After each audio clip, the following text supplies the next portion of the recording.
Eye of Whorus, my hand, and Africa are gonna get the layers of varnish. Okay.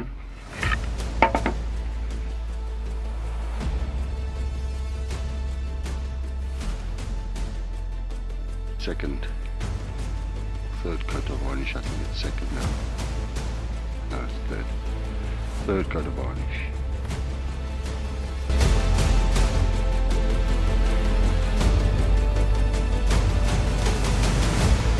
So this is what using a flapper disc looks like. As you can see here, I've got this wood is slightly routed at a fraction of about a millimeter depth, and here I've used a flapper disc.